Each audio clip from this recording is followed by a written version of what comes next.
महाभारत का एक प्रसंग है। शांति प्रस्ताव लेकर जा रहे भगवान कृष्ण से द्रौपदी पूछती हैं, हे केशव, क्या युद्ध नहीं होगा?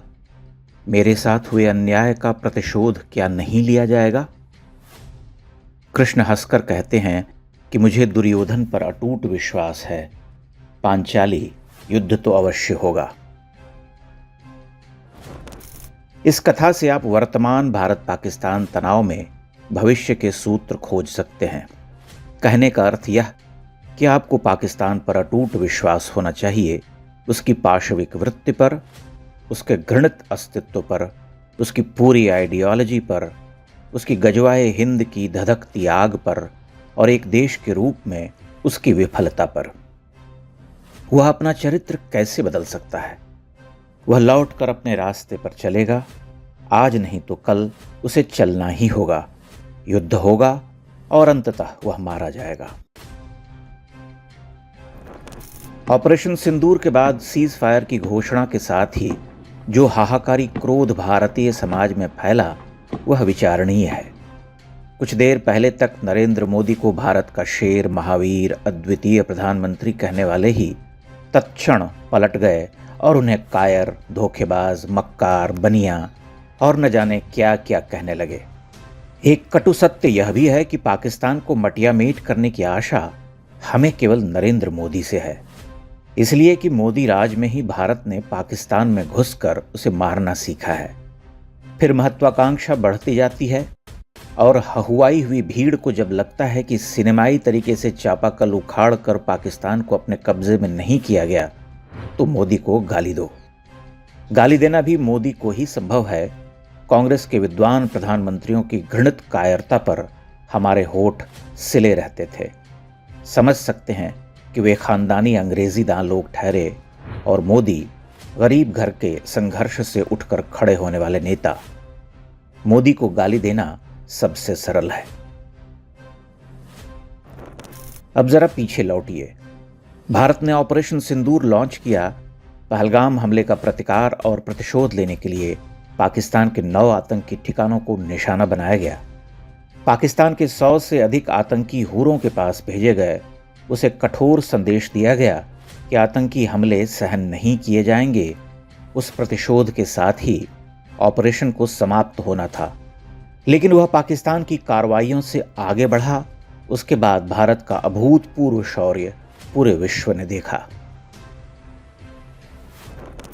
स्वयं भारत के लोग ही यह विश्वास नहीं कर पा रहे थे कि बीते मात्र 10 वर्षों में उसका रक्षा तंत्र अभेद्य हो चुका है, उसकी मारक क्षमता अचूक हो चुकी है। एक ही रात में पाकिस्तान ने 15-15 शहरों पर मिसाइलें दागीं, लेकिन वहां के लोग चैन से सोते रहे।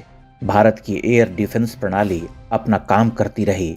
हमने पाकिस्तान को मर्मांतक चोट पहुंचाई। देशवासियों की महत्वाकांक्षा बढ़ती चली गई। चढ़ जाओ, मारो, पाकिस्तान को हथिया लो, आदि आदि। लेकिन लोग भूल गए कि भारत और पाकिस्तान दोनों में से किसी भी देश ने युद्ध की आधिकारिक घोषणा नहीं की थी। हम आधिकारिक रूप से युद्ध नहीं लड़ रहे थे, तब हम किसी संप्रभु देश पर चढ़ बैठने का विचार कैसे पाल सकते थे?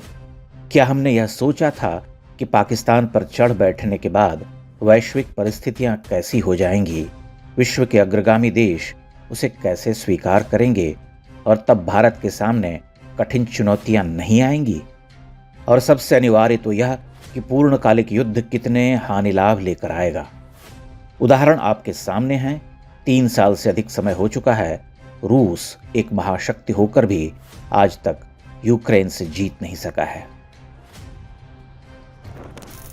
आप जब परिस्थितियों पर विचार करते हैं, ठंडे मन से सोचते हैं, तो पता चलता है कि आज की परिस्थितियों में पाकिस्तान पर कब्जा कर लेना कोई खेल नहीं। हम अपनी मर्जी के मालिक नहीं हैं।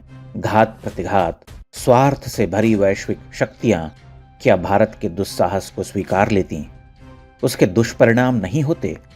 हालत यह है कि हम अपने राष्ट्र नायक के प्रति कृतज्ञता तो दूर, उसे गाली देने लगते हैं। भला कौन इनकार कर सकता है कि नरेंद्र मोदी के आने के बाद पाकिस्तान की दुर्गति हो चुकी है। वह अपनी अधोगति की ओर है। इसलिए हमें ठहर कर देखना चाहिए कि पाकिस्तान खुद को कैसे समाप्त कर रहा। जैसा कि भगवान कृष्ण ने कहा था कि उन्हें दुर्योधन की युद्ध पिपासा पर अटूट विश्वास है, वैसे ही आप भी कहिए कि आपको पाकिस्तान की नीचता पर अटूट विश्वास है। वह आपको अवसर देगा और तब कोई शक्ति बीच में नहीं होगी, न कोई बीच बचाव करने वाला होगा। तब पाकिस्तान का खात्मा होगा। काल उसे उस ओर खींच ले जा रहा। आप प्रतीक्षा कीजिए। अवसर की प्रतीक्षा तो भगवान राम और भगवान कृष्ण ने भी की थी।